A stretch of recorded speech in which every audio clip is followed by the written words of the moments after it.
Bienvenue sur la chaîne. Si cette vidéo vous plaît, n'hésitez pas à la liker ou à vous abonner. On se retrouve aujourd'hui dans Elden Ring pour parler d'une épée qui a été pendant très longtemps une épée extrêmement puissante dans le jeu. Une des armes les plus puissantes, c'est l'épée de la nuit ardente.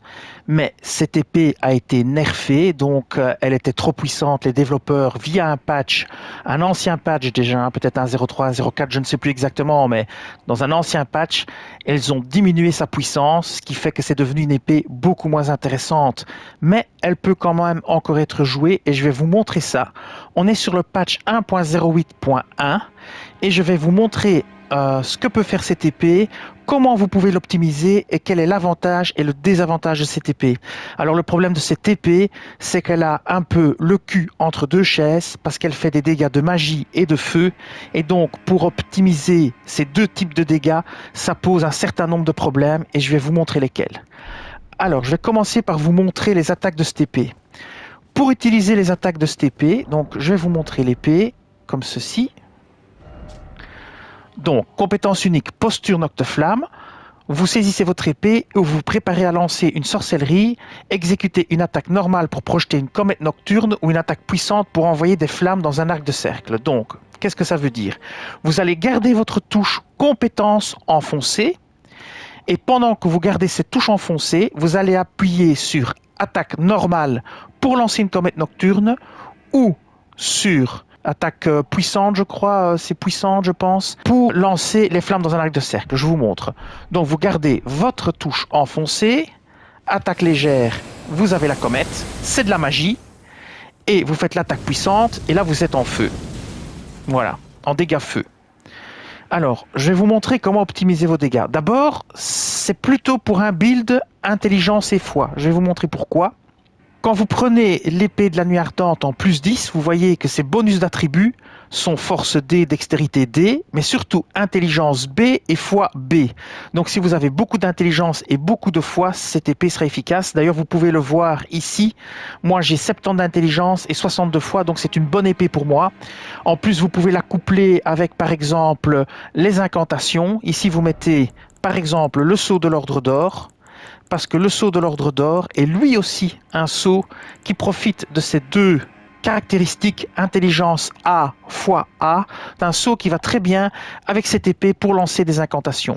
Comme ça, vous pouvez utiliser l'épée ou lancer des incantations. Mais ça fera partie d'un autre build.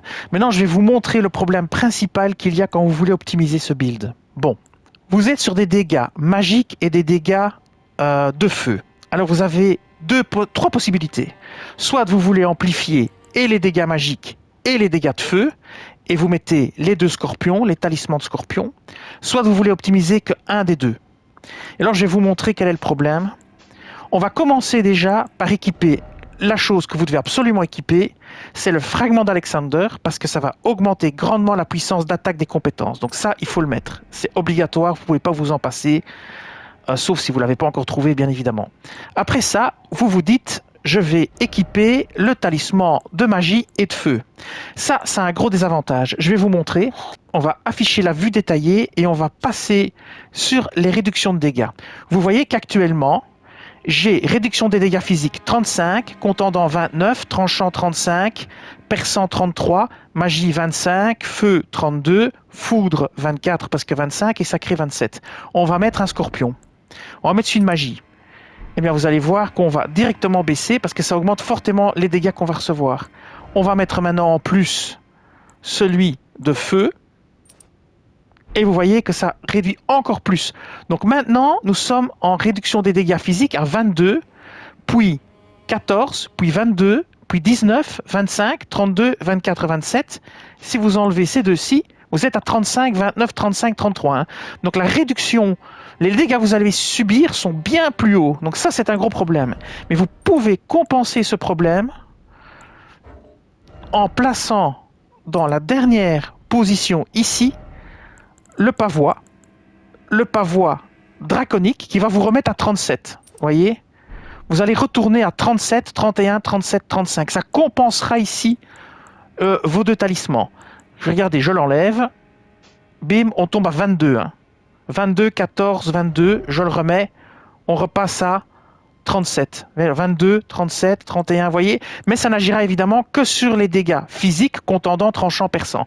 Et ça, c'est une façon de compenser ce que vous perdrez avec les 2 talismans. Donc je vous conseille vivement de faire ça. Alors pour ici l'équipement, évidemment, moi je vous conseille, vous pourriez mettre par exemple de l'équipement qui augmente la foi ou qui augmente la magie.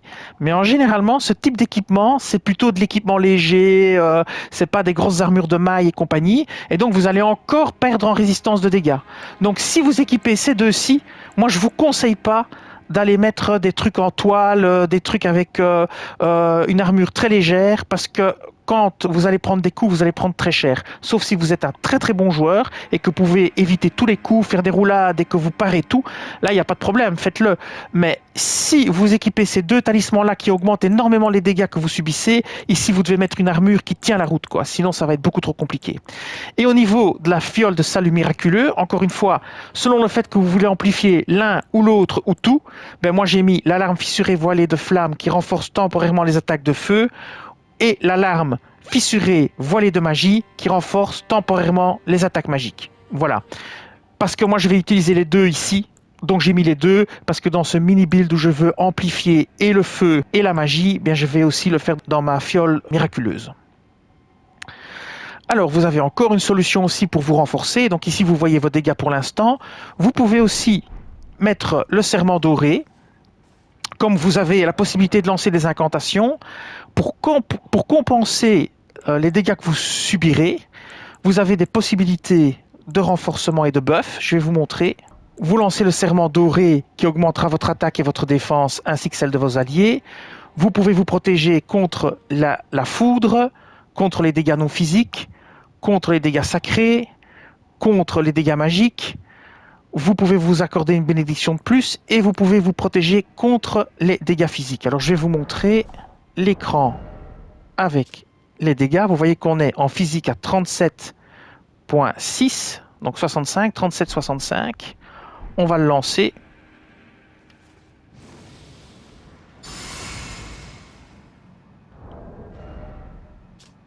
Et maintenant, vous êtes à 43,85. Vous voyez? Donc, c'est une façon aussi de vous protéger. Si maintenant, vous lancez l'autre, je ne sais pas s'ils sont cumulables, on va lancer le dernier, qui est la flamme noire protectrice. Je ne sais pas si elle est cumulable. On va voir. Vous êtes maintenant à 63,525. Vous voyez? De défense. Contendant 59, 63. Donc, ils se cumulent en plus. Et donc là, vous êtes à 63. Maintenant, si vous laissez ces sorts partir, voilà, une fois que ces sorts sont dissipés, eh bien vous vous retrouvez de nouveau à 37. Donc ça, c'est une solution. Avec votre sceau de l'ordre d'or, vous vous boostez pour prendre moins de dégâts. Maintenant, je vais vous montrer les dégâts que fait l'arme. Alors, on ne prend aucun boost. Nous sommes en New Game plus 1, donc les ennemis ont 50% de vie en plus et font 50% de dégâts en plus. Alors, je vais vous montrer ça ici sur le géant. On va d'abord utiliser la première attaque, celle-ci, la comète. Voilà, en 2 coups il est quasi mort, vous l'achevez un 4e, et voilà. On n'en parle plus.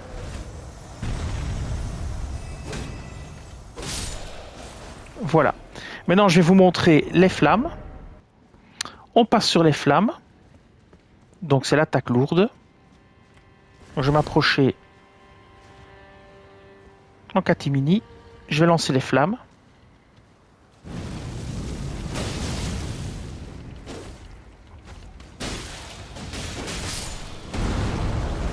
Je relance un petit coup les flammes.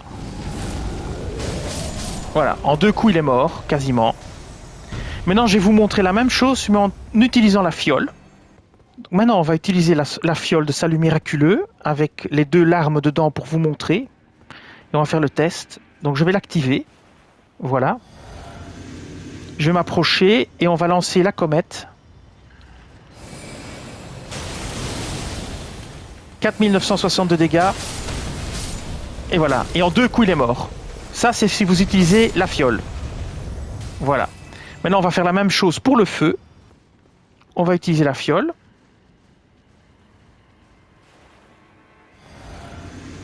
Et on va utiliser le feu. Nous sommes toujours en New Game plus 1. Une deuxième. Ah, on peut pas la relancer tout de suite. Tiens, c'est étonnant ça. Et voilà. Et une deuxième. Voilà. Alors l'attaque de feu est particulièrement efficace sur les petits groupes, tandis que l'attaque de comète est plutôt sur les gros ennemis. Je vais vous montrer ça. On va aller au sud du lac d'Agale. Là, il y a des groupes de petits ennemis et je vais vous montrer ça. Après, on ira attaquer des chevaliers de Lendel pour que vous voyez ce que donne la comète sur un chevalier. Vous verrez qu'il peut les renverser aussi, ce qui est très intéressant. C'est une arme assez polyvalente, mais encore une fois, il vous faut un build intelligence foi pour bien exploiter la puissance de cette arme. Donc ici, on va passer en position Nocteflamme et on lancera les flammes ici. Voilà.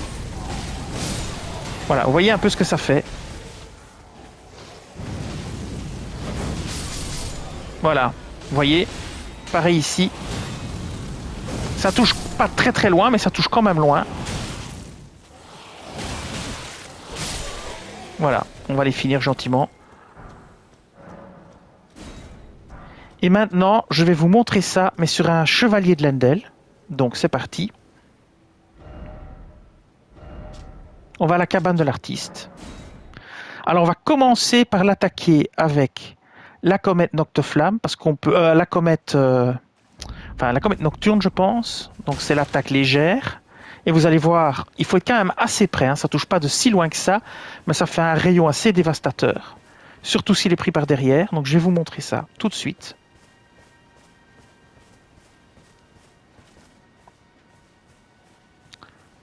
Alors celui-ci n'est pas si facile que ça à tuer, il est assez méchant. Après je vous montrerai sur un ennemi encore plus dur. Donc ici, on prend le truc et on y va. Je suis peut-être un peu tard. Et non, et voilà, vous le tuez en un coup. En un coup, il est mort et par terre. Ça c'est incroyable. Il n'a pas eu le temps de réagir. Alors on peut le faire quand il est en position défensive. Donc on va se téléporter là. On va le faire en position défensive pour que vous voyez. Vous pouvez aussi choisir de n'utiliser qu'une seule des capacités de l'épée et donc ne pas prendre tous les... Comment dire, tous les talismans, hein, comme j'ai fait, pour subir moins de dégâts. Parce qu'ici, vous subissez quand même des dégâts assez violents. Par exemple, si maintenant, vous vous dites, je ne veux pas prendre trop de dégâts, eh ben, vous faites ceci. Vous prenez le serment doré. Ça dure 30 secondes, je pense. Vous prenez juste après celui-ci. Déjà, vous subirez beaucoup moins de dégâts. Bon, là, déjà, on a consommé une bonne partie de nos trucs. Et on va le laisser nous attaquer. Et on va essayer de se défendre avec les... Voilà, on va se mettre là. Hop, on se met en position. Oh non, mais j'ai oublié de prendre mon épée. C'est ma faute. On va le laisser attaquer. Voilà, maintenant vous y allez. C'est parti, vous la lancez et bim. Évidemment, il a son bouclier, mais il est quand même par terre. Pendant qu'il se relève, vous le faites une deuxième fois et il est mort. C'est quand même efficace. On peut dire ce qu'on veut, ça reste efficace. Elle a été nerfée, elle est plus aussi forte qu'avant, mais on peut pas dire que c'est de la merde, quoi. Je suis désolé, c'est quand même pas mal du tout. Alors, on peut essayer avec les flammes par curiosité. Donc, je vais retourner ici. Et on peut essayer avec les flammes pour voir. C'est une attaque différente, qui est différente à lancer. C'est peut-être un peu plus compliqué. Alors, de nouveau, on va d'abord se buffer. Pour pas prendre trop de dégâts, parce que celui-ci, quand il tape, il fait très mal, surtout avec la foudre. Donc, on va se buffer. Voilà, on se buffe une première fois. On se buffe avec le serment doré. Là, on va aussi augmenter nos dégâts. Voilà. Et maintenant, on va essayer avec le feu. Donc, on prend l'épée quand même, c'est mieux. Et on va essayer de se...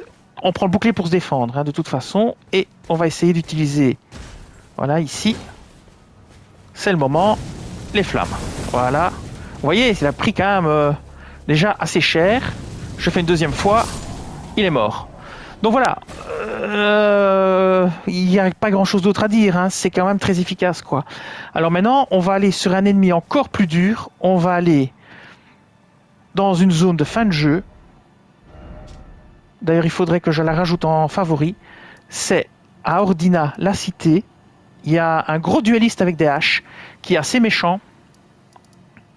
Ordina, c'est ici, là. Alors, je vais la rajouter en préféré. Alors, nous sommes à Ordina. Et on va aller attaquer le fameux dueliste qui est assez fort. Il a plus de 10 000 points de vie, 10 ou 12 000. Je ne sais plus, on est en New Game Plus, donc 50% de force en plus, et 50% de dégâts en plus, 50% de vie en plus. Le voilà.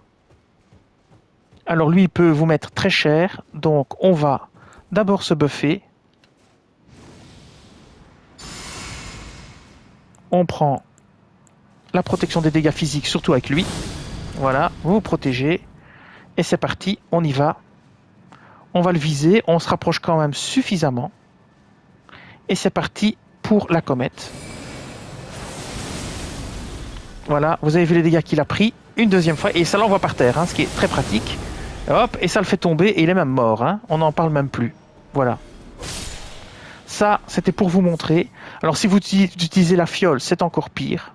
En résumé, ce qui est très important avec l'épée de la nuit ardente, c'est d'avoir beaucoup d'intelligence, beaucoup de foi.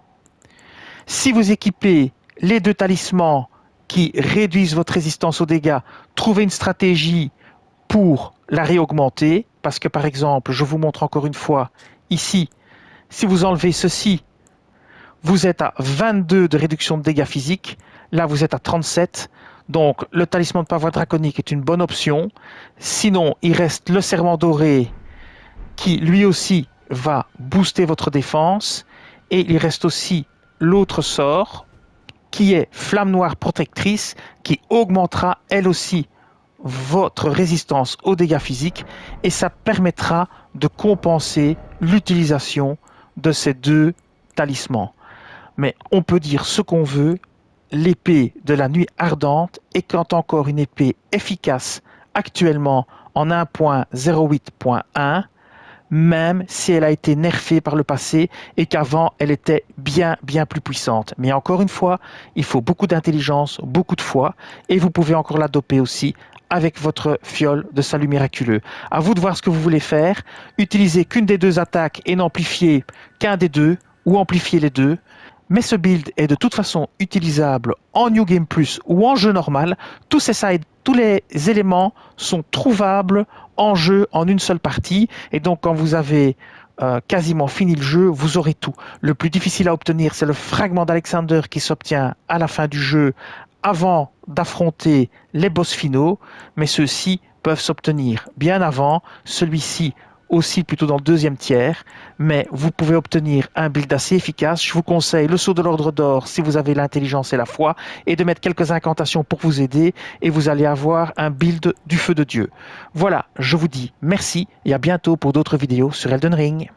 Cette vidéo s'achève ici, je vous dis merci, et à bientôt sur la chaîne.